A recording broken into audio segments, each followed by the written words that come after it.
There is a lion in Kruger that should not be alive, an animal so rare that most biologists go their entire lives without seeing one like it. White like savanna snow that never falls, and his name is Casper. Now, before you think this is just another pretty story about exotic animals, let me tell you something. Casper's story goes far beyond his color, because this lion carries secrets that challenge everything we think we know about survival, adaptation, and even our own relationship with wild nature. And at the end of this video, I'm going to reveal something about Casper that very few people know, something that will completely change the way you see these animals. But first, we need to understand what it really means to be a white lion in Africa. The African savanna does not forgive weaknesses.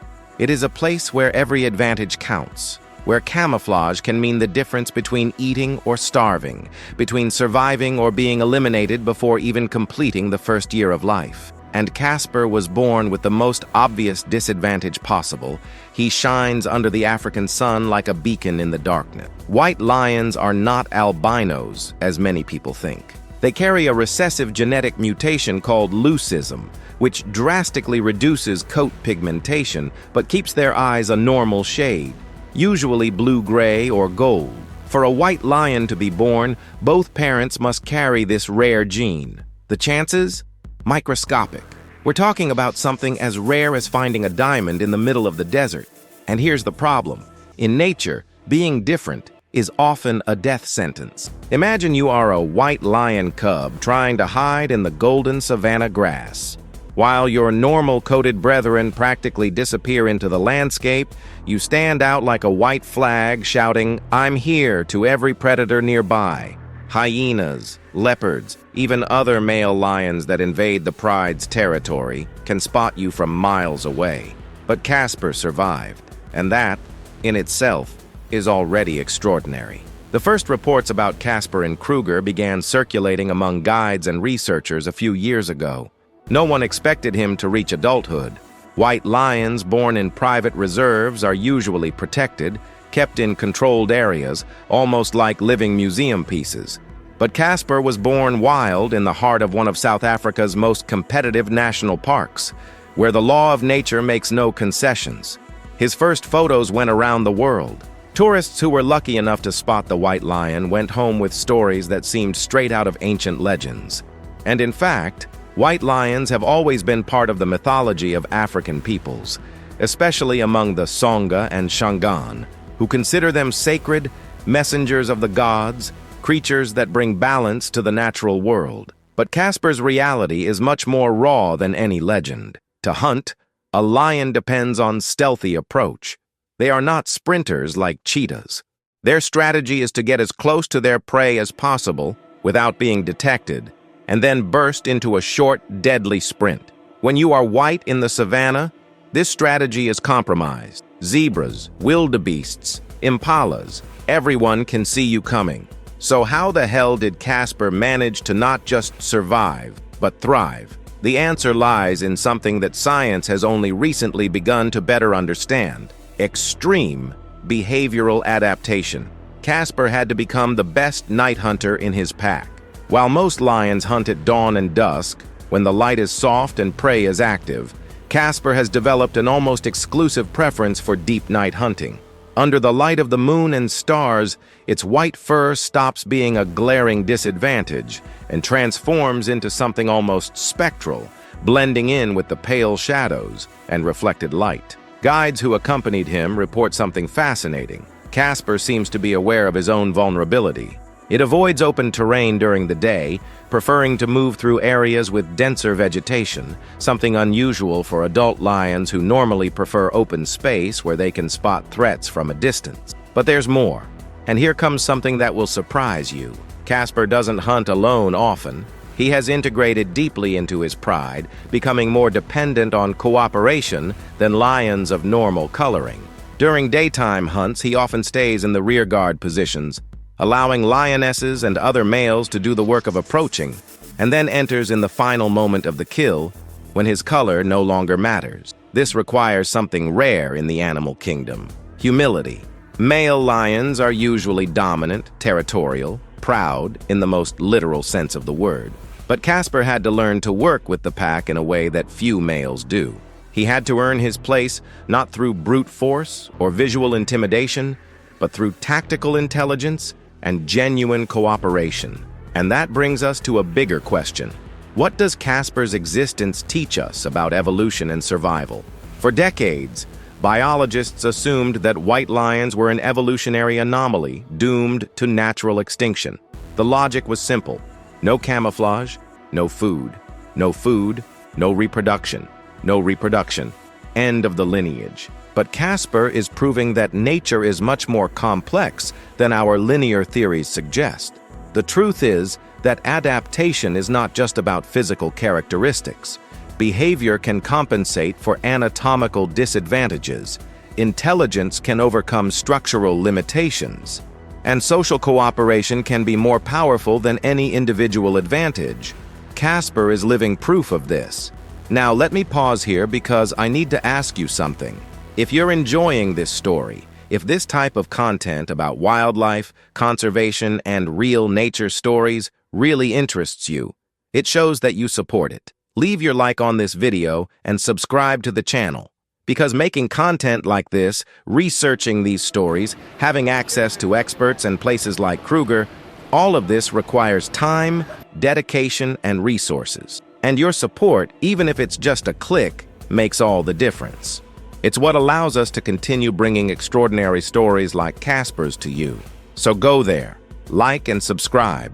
Done? Okay, let's continue. Now let's talk about something that few people discuss when it comes to white lions: the impact of tourism.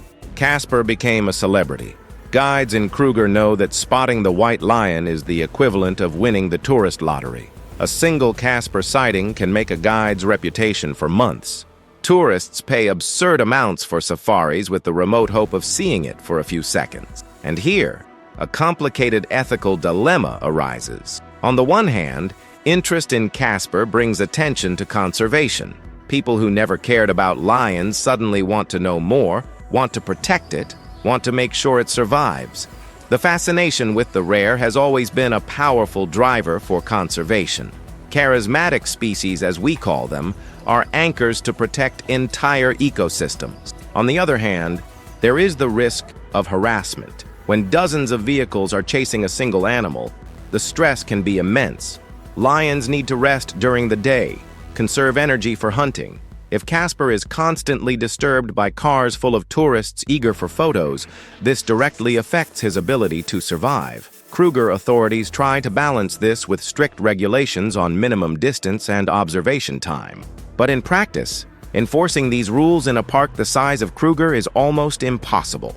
And here's an inconvenient truth. Many of those who love Casper most may be inadvertently harming him. So I ask you, and I want you to reflect on it and respond in the comments. If you were in Kruger and saw Casper, what would you do? Would you stop the car and watch as much as possible, even knowing that other vehicles would come and create a crowd? Or would you move on after a few minutes, even if it was the opportunity of a lifetime? Comment below what your choice would be, honestly. Because this question says a lot about how we balance our desire for experience with the responsibility of conservation. Now let's go back to Casper and talk about reproduction. One of the biggest mysteries about Casper is whether he will be able to pass on his genes. For more white lions to be born naturally in Kruger, Casper would need to mate with a female who also carries the recessive gene. And considering how rare this gene is, the chances are extremely small. But there are reports, not yet fully confirmed, that Casper was seen courting females in the pride. If he manages to mate and produce offspring, the probability is that most will be born with normal coloring, but carrying the gene. And this means that in future generations, more white lions could appear in Kruger. That would be something revolutionary, because it would establish a wild population of white lions, something that currently does not exist anywhere in the world on a sustainable basis. All white lions alive today are in captivity or ultra-controlled reserves. Casper could change that. But there is a dark side to this story that needs to be said. There is a global black market for white lions. Wealthy collectors, trophy hunters, even poorly regulated circuses and zoos would pay fortunes for an animal like Casper. And although Kruger has security, the park is huge, with porous borders. Poachers have operated there before, mainly targeting rhinos, but the temptation to capture or kill a white lion may be too great for some to ignore. Therefore, Kruger authorities keep Casper's movements relatively confidential. Guides know where he was last seen, but this information is not shared publicly in real time. It is a necessary protective measure, but one that frustrates many tourists. And here comes something that I need to ask you, and that makes all the difference. If you really care about stories like Casper's, if you want us to continue bringing content like this, with depth, research, and access to privileged information, consider becoming a member of the channel or making a contribution to Valeur de Mai. Any amount, even the price of a coffee, helps.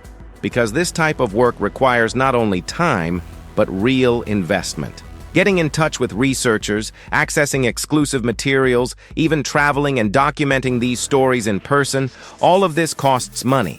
And it's the support of people like you that makes this possible. So if you can contribute, any amount, no matter how small, will make a difference. And if you can't now, no problem. Keep following, sharing, and leaving your comments. This is also worth a lot.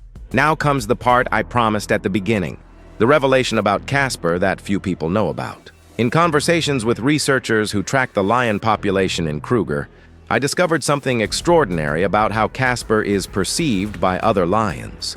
Contrary to what one would expect, its white coloring does not seem to be seen as a weakness by the other members of the pack. In fact, there is behavioral evidence that some young lions, especially females, show curiosity and even a preference for proximity to Casper.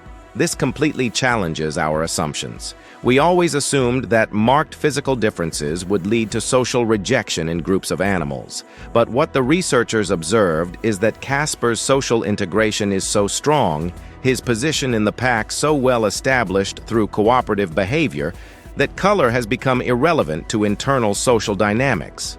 In other words, Casper proved that even in the cruel Darwinian nature of the savannah, character can trump appearance. And if that's not a lesson that resonates beyond the animal kingdom, I don't know what is. But there's something else, something even deeper. Casper's existence forces us to question our role as observers and interveners in nature. For a long time, the dominant conservation philosophy was absolute non-intervention, letting nature take its course without human interference. If an animal is born with a disadvantage, let it be eliminated by natural selection. Hard, but natural. However, we live in an era where untouched nature no longer exists. Kruger, despite its vastness, is a managed space. Borders are patrolled, populations are monitored, veterinary interventions take place. So to what extent does it make sense to adopt a stance of non-intervention when we are already inevitably interfering? Casper received no special protection, was not fed artificially, was not isolated from threats. But its existence is only possible because Kruger exists, because there are rangers preventing large-scale poaching, because there is a coordinated conservation effort. So ultimately, Casper's survival is already, in some ways, the result of human intervention, even if indirect. And this puts us in an interesting philosophical position. We are nature's curators, whether we like it or not. The question is no longer whether we should intervene, but how to do so in an ethical and sustainable way. Casper is a symbol of this new reality. It wouldn't be possible without Kruger, but Kruger also gains meaning through him. It is a symbiotic relationship between human conservation and wilderness. So when you see photos of Casper, majestic and surreal under the African sun, it reminds you that you are looking at something much bigger than a lion of a different color. You are seeing a story of resilience, adaptation, cooperation, and the complex relationship between humanity and nature. And here's the final question I leave you with. What does Casper represent to you? A genetic miracle? A symbol of conservation? A doomed anomaly? Or perhaps proof that nature still has the power to surprise us, to challenge our expectations, to remind us that not everything fits into the theories we create? Because in the end, Casper isn't just a white lion. He is a mirror that reflects our hopes about what is still possible to preserve in this world. A mirror that reflects our fears about what we are losing. and a mirror that reflects our collective responsibility to protect not just the extraordinary, but the entire complex tapestry of wildlife of which these rarities are a part. Casper lives, against all odds, against all expectations. And as long as he breathes, as long as he hunts under the stars of Kruger, as long as he defies the cold logic of natural selection, he teaches us something fundamental, that survival is not just about strength, it's about adaptation, it's about community, it's about finding your place even when the world says you don't fit in. And maybe, just maybe, there is a lesson in this for all of us. Casper, the lion that shouldn't exist, does exist, and his story is far from over.